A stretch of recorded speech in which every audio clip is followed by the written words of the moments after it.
everyone. Thank you for joining us on this episode of Punching Through, where we are chatting with women leaders who have blazed a trail and are an inspiration to one and all. I am here with my good friend Judy Conroy, who I have leaned on multiple times from advice, from career switches to, um, how to make marketing messaging better, and with Akita Somani, whom I've had the pleasure to know for over 2 years. We met at Rise Up at Money 2022 2020. Welcome, Akita and Julie. Thank you. Great to be here. Great to be here. Thank you. So let's get started. I want to talk a little bit about Julie. Let's go to you. We're asking a lot of women about, the pivotal moment that actually propelled them into a leadership position and shaped your leadership style. So can you talk a little bit about what that was for you?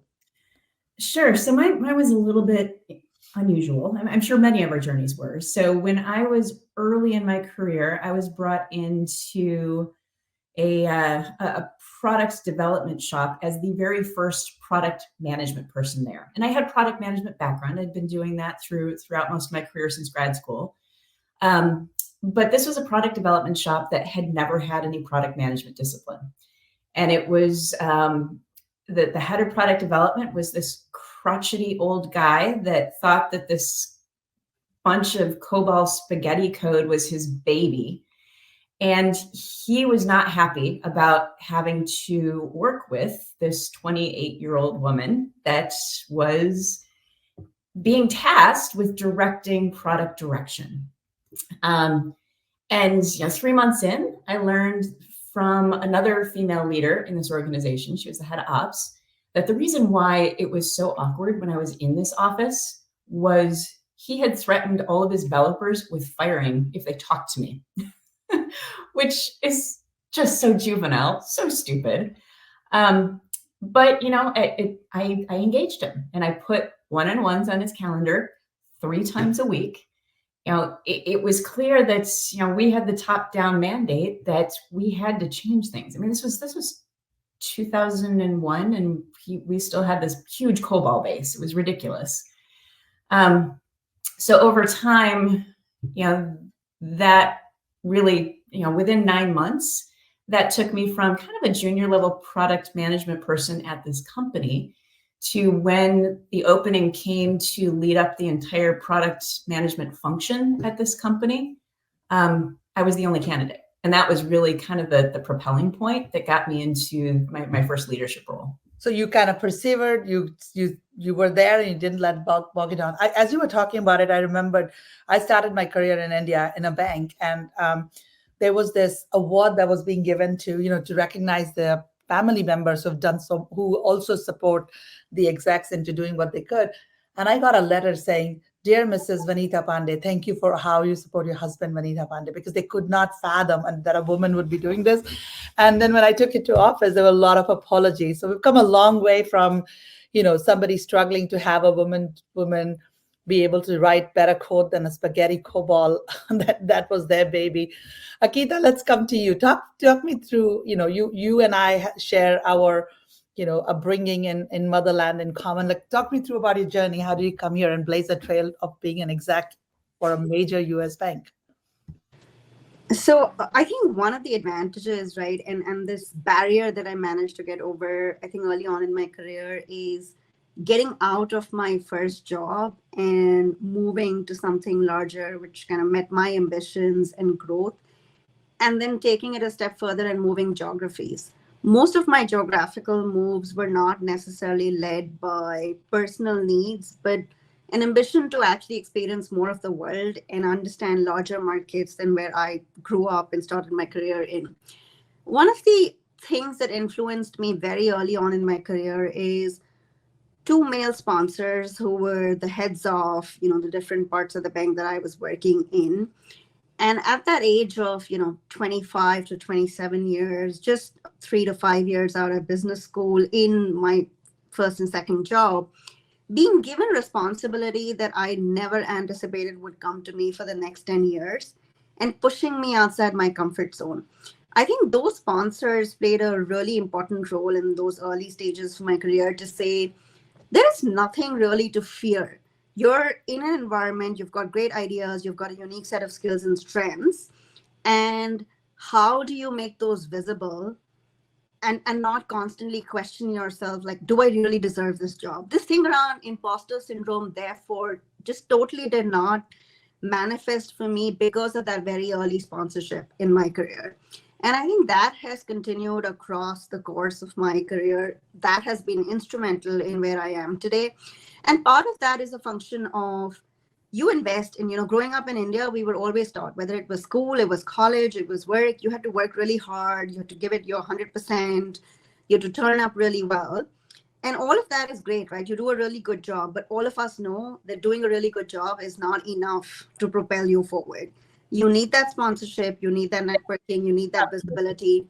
Also, you need to take a risk. I think the first 10 years of my career, I spent it pretty much doing what I was expected to do. I did a great job of it, but it was what I was expected to do. I never wanted to take a risk. I never wanted to move outside of what I was really good at doing.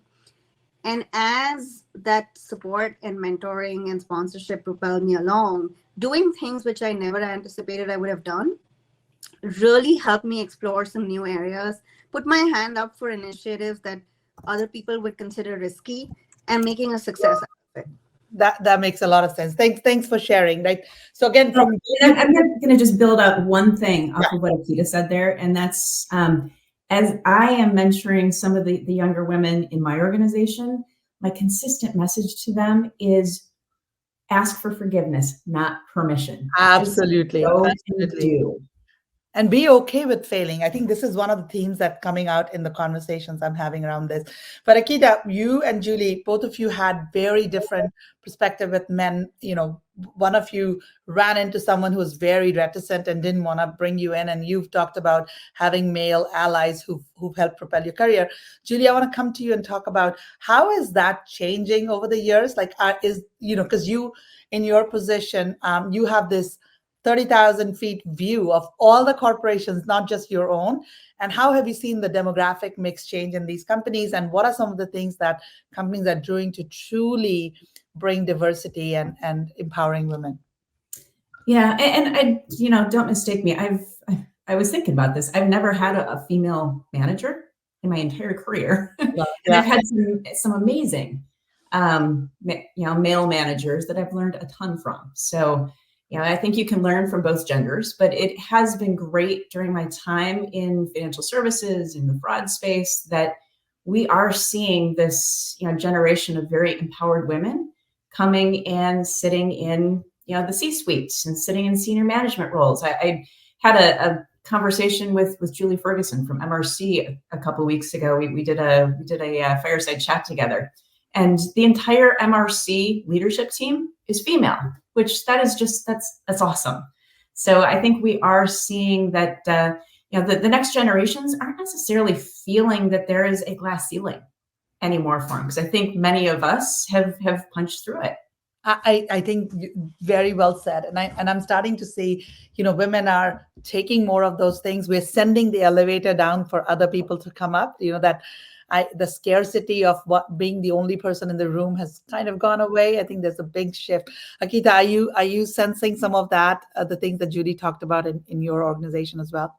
Absolutely. And I think that realization that this next generation of professionals have, irrespective of gender, that you are unique and you bring a unique set of skills and strengths, and you should be valued and respected for that, really helps them punch through not just glass ceilings, but their own barriers, that they may impose on themselves, which is very different with this generation. That realization of, I bring value and create impact, and I would like to do more of that. Yeah. And also, I think organizations are waking up to the fact that you need mentoring, sponsorship, allyship, connections, because it's mutually beneficial. It's not just the right thing to do, it's good for business. Absolutely. And I think both of you said it right. Like, it's this change that's coming. And I think there is more of it is the norm rather than the exception to have a lot of women on the table. Julie, any advice from your perspective? And again, you probably are cringing at the word advice in me because I come to you all the time for advice. But any advice that you'd want to give to other, women that are starting out in the career? What are some of the things that you think they should just kind of do, not do, if they want to blaze a trail in their own career? So I would say follow your passion, because it's, you've got to find a place where you're going to be spending 50 hours a week doing whatever this is. So make sure it's something that you love and you're energized by. And then, some of the things that follow, like the just go and do, just go do, ask for forgiveness, not permission. And to your point, you're going to screw up, you're going to fail a few times, but, if you are going forward, trying to do the right thing and asking for forgiveness, not permission, you're going to be successful far more often than you're going to be unsuccessful. And also, look for a mentor, look for somebody that you can lean on and ask for help. Ask questions. I think the other theme is network fearlessly. Akita, quickly, anything from you? Take risks, be intentional about that network of mentors and sponsors that you build, and find a meaningful way to stay connected with the people who interest you and you admire. And then, to what Julie said, right? When you find your passion, find that sweet spot of connecting it with what you're really good at, what you really enjoy, your unique skills and strengths, and that's what defines you. That's true. I think all of those are good advice. And like I said, go and ask for forgiveness, ask for opinion, ask for help. People will do that. Thank you, Akita and Judy, for joining us today. Really enjoyed this discussion, and I love the fact that you're embracing the concept of punching through. Right? We are punch through. We're going to make a space for ourselves. Thanks so much for having us. Thank you. This was fun. Thanks. And thank you, everybody, for joining us in this episode of Punching Through. We are continuing to talk with women leaders across the globe. So please stay tuned, or please tune in for the next episode. Thanks a lot.